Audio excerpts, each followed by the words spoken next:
यही रात अंतिम, यही रात भारी। कुछ देर के बाद 4 जून हो जाएगा और ये वही दिन होगा जिस दिन नरेंद्र मोदी जी जो है रिकॉर्ड बनाएंगे और तीसरी बार पूर्ण बहुमत के साथ सरकार बनेगी और नरेंद्र मोदी जी का कार्यकाल जो है 10 वर्षों से 15 वर्षों का हो जाएगा। लेकिन इन सबके बीच में कुछ गुंडे पार्टियों का गुंडाई सामने आया है। वो गुंडाई मैं आप लोगों को दिखाना चाहता हूं। ये आरजेडी लिखा हुआ है, राष्ट्रीय जनता दल लिखा हुआ है, आप लोगों को दिखाई दे रहा होगा। अगर नहीं दिखाई दे रहा होगा तो मैं बैक कैमरा से इस चीज को दिखा देना चाहता हूं। देखिए, आप देखिए ध्यान से, यहां पे समाजवादियों का जज्बात जिंदाबाद। अब समाजवादियों का जज्बात क्या है? काउंटिंग में धांधली हुई तो मेरी या कलेक्टर की लाश आएगी, सपा उम्मीदवार की धमकी। अब जरा सोचिए, समाजवादी पार्टी के उम्मीदवार जो है धमकी दे रहे हैं, या तो मेरी लाश बाहर आएगी या तो कलेक्टर की लाश बाहर आएगी। और राष्ट्रीय जनता दल जो है ये चीजें जो है वो अपने फेसबुक पे डालता है। पूरे बिहार में चुनाव हुआ। सोचने वाली बात यह है कि जब पूरे बिहार में चुनाव हुआ तो सिर्फ और सिर्फ 2 ही सीट पे जो है वो दंगा हुआ, गोलीबारी चला, गोली चला। एक पाटलिपुत्रा लोकसभा क्षेत्र में जो है गोली चला, रामकृपाल यादव जी के ऊपर गोली चला। उसके बाद से जो है एक सारण में गोली चला और दोनों जगह पे जंगल राज की स्थापना करने वाले लालू जी का परिवार का 2 सदस्य चुनाव लड़ रहा था। इस बार लालू जी के परिवार का 2 ही सदस्य चुनाव लड़ा, पाटलिपुत्रा से और सारण से, और दोनों जगह गुंडाई हुई, दोनों जगह धांधली हुई और दोनों जगह गोली चला। उसके अलावा बिहार में 40 में से 38 सीट पे इस प्रकार का घटना नहीं घटा, सिर्फ 2 ही सीट पे घटना घटा। काहे कि दोनों सीट पे जो है लालू जी के परिवार के लोग चुनाव लड़ रहे थे और गुंडाई तो नस नस में है। अब जरा बताइए कि इस पे कोर्ट को संज्ञान लेना चाहिए कि नहीं। राजद जो है डायरेक्ट इस चीज को डाल रहा है, पोस्ट कर रहा है डायरेक्ट। आरजेडी, राष्ट्रीय जनता दल, समाजवादियों का जज्बात जिंदाबाद। अगर धांधली हुई तो कलेक्टर की या मेरी लाश जो है वो बाहर आएगी, उम्मीदवार ने दिया धमकी। एबीपी लाइव का न्यूज है ये। जरा ये बताइए, अगर हम लोग जैसे लोग धमकी दिए होते और उस समय राजद की सरकार होती, तेजस्वी की सरकार होती, तो करती क्या? एनएसए लगाता, जेल डालता। इन लोगों के नस नस में गुंडाई है और दुनिया का कोई भी राजनीतिक व्यक्ति जो है इस चीज को सपोर्ट नहीं कर सकता है। कोई भी व्यक्ति सपोर्ट नहीं कर सकता है। अब बताइए ना, आपका कल रिजल्ट आने वाला है और आप बोल रहे हैं कि या तो कलेक्टर की लाश बाहर आएगी या तो मेरी लाश बाहर आएगी। मतलब आप समाज को दिखाना क्या चाहते हैं? क्या आप गुंडाई करते हैं? और उत्तर प्रदेश के समाजवादी पार्टी के कैंडिडेट इस चीज को पोस्ट कर रहे हैं और बिहार का राष्ट्रीय जनता दल अपने वेरीफाइड अकाउंट से जो है इस चीज को जो है पोस्ट कर रहा है। जरा सोचिए, मतलब कहने का मतलब क्या है? ये लोग समाज को दिखाना क्या चाहते हैं? देखिए, फिर से मैं आप लोगों को दिखा देना चाहता हूं इन लोगों का गुंडाई। देखिए, ध्यान से देखिए, राष्ट्रीय जनता दल, समाजवादियों का जज्बात जिंदाबाद। जरा सोचिए कि आखिर जो है राजद का आईटी मैनेजर कौन है, इन लोगों का फेसबुक चलाता कौन है? समाजवादियों का जज्बात जिंदाबाद। अब जज्बात क्या है समाजवादियों का? देखिए कितना बड़ा जज्बात है। काउंटिंग में धांधली हुई तो मेरी या कलेक्टर की लाश आएगी, सपा उम्मीदवार। और सपोर्ट कौन कर रहा है? सपोर्ट कर रहा है राजद। जरा देखिए, कमेंट भी देखिए, छोड़ना नहीं है इस बार, जो होगा देख लिया जाएगा। जीत रहा है इंडिया, ईंट का जवाब पत्थर से दिया जाएगा। ये देखिए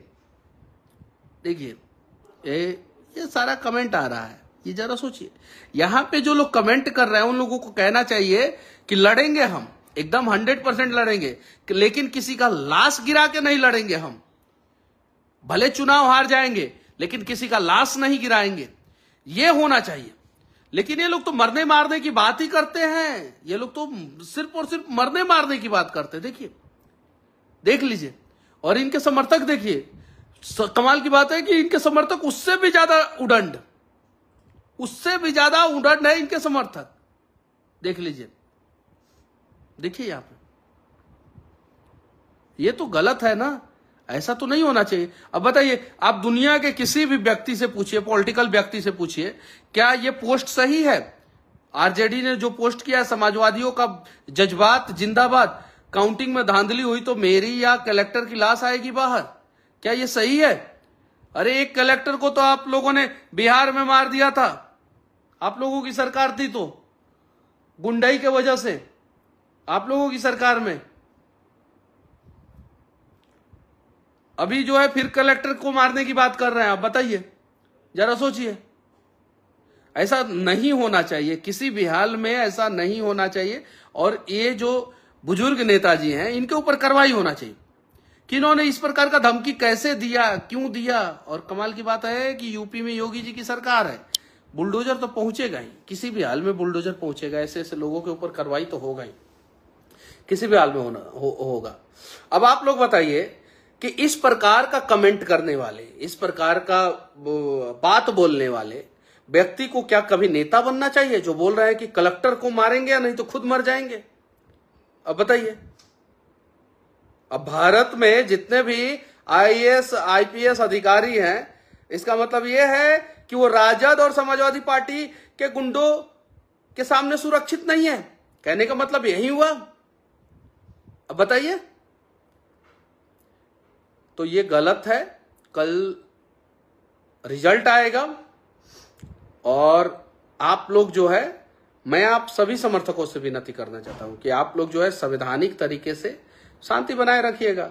जिसके पक्ष में जो है जनादेश आएगा उसको सपोर्ट करना है, और जिसके पक्ष में जनादेश नहीं आएगा वो विपक्ष में अपनी भूमिका को ईमानदारी पूर्वक निभाए। जब आप जो है तेलंगाना जीत जाते हैं तो जश्न मनाते हैं, लोकतंत्र की जीत है तेलंगाना में। जब कर्नाटका जीत जाते हैं तो लोकतंत्र की जीत बताते हैं। जब तमिलनाडु जीत जाते हैं तो लोकतंत्र की जीत बताते हैं। उड़ीसा में बीजेडी की सरकार बनती है, लोकतंत्र की जीत हो जाती है।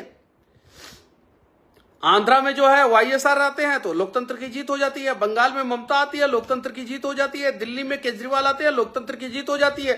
हिमाचल में जो है कांग्रेस आता है, लोकतंत्र की जीत हो जाती है। पंजाब में आम आदमी पार्टी आता है, लोकतंत्र की जीत हो जाती है। और भाजपा जीत जाता है तो लोकतंत्र की हत्या। अरे कांग्रेसी, आप लोग जो है हत्यारे हैं, इंडी गठबंधन आप लोग हत्यारे हैं। डायरेक्ट जो है धमकी दे रहे हैं आप लोग कि लाशें गिरा देंगे। इससे बड़ा धमकी और क्या हो सकता है? स्वच्छ लोकतंत्र में एक नेता जो है, इससे ज्यादा और क्या गिर सकता है, जो कलेक्टर को मारने की बात साफ साफ कह रहा है? जरा ये बताइए। और इस चीज को तो है कोई एक्सेप्ट नहीं करेगा, कोई एक्सेप्ट नहीं करेगा, और किसी को भी एक्सेप्ट नहीं करना चाहिए इस चीज को। किसी को भी, समर्थक को भी उसमें जाके कमेंट करना चाहिए, अरे भाई तुम्हारे जैसे नेता की वजह से हमारी पूरी पार्टी हार जाएगी चुनाव। समर्थक को जाके कमेंट करना चाहिए। ये जो इन्होंने स्टेटमेंट दिया है भाई साहब ने, ये 2024 का चुनाव हरवाने के लिए तो नहीं स्टेटमेंट दिया है। ये 2027 यूपी का चुनाव, 2029 फिर लोकसभा का चुनाव हरवाने के लिए इन्होंने स्टेटमेंट दे दिया कि लाशें गिरा देंगे, लाशें। जरा बताइए, इस प्रकार का नहीं होना चाहिए। और बाकी कल आएगा तो मोदी जी ही, और तीसरी बार आएंगे मोदी जी, और रिकॉर्ड बनेगा और भारत जो है नया कीर्तिमान रचेगा। बाकी एक और कमाल की बात हम लोगों ने देखा, कांग्रेस जो अपने राष्ट्रीय कार्यालय पे टेंट लगा रहा है। मैंने अपने एक दोस्त से चैलेंज लगा दिया। मेरा दोस्त बोला है कि कांग्रेस जो है अपने कार्यालय पे टेंट लगा रहा है। मैंने बोला ऐसा हो ही नहीं सकता है भाई, इतना बेशर्मी का हद तो कोई पार ही नहीं कर सकता है भाई। जो बुरी तरीके से चुनाव हारा है वो टेंट क्यों लगवाएगा? मैंने चैलेंज लगा दिया, कैसा हो ही नहीं सकता है। कांग्रेस ने अपने कार्यालय पे टेंट लगवा दिया है। इससे बड़ा जोक क्या होगा भाई? उस टेंट के नीचे बैठेगा कौन? चलो ठीक है, वो 10-11 बजे के बाद टेंट वहां से हट जाएगा, उखड़ जाएगा, क्योंकि टेंट में अब मोदी जी किसी को नहीं रहने देंगे। ना रामलाला को टेंट में रहने देंगे, ना कांग्रेसियों को टेंट में रहने देंगे। चलिए, बाकी समाजवादी पार्टी के नेताजी का ये गुंडई आप लोगों को कैसा लगा, और राजद का ये गुंडई वाला पोस्ट आप लोगों को कैसा लगा, देख लीजिए, ध्यान से देख लीजिए, कमेंट करके जरूर बताना। और भारतीय जनता पार्टी को कितनी सीटें आ रही है, एनडीए गठबंधन को कल कितनी सीटें आ रही है, आपके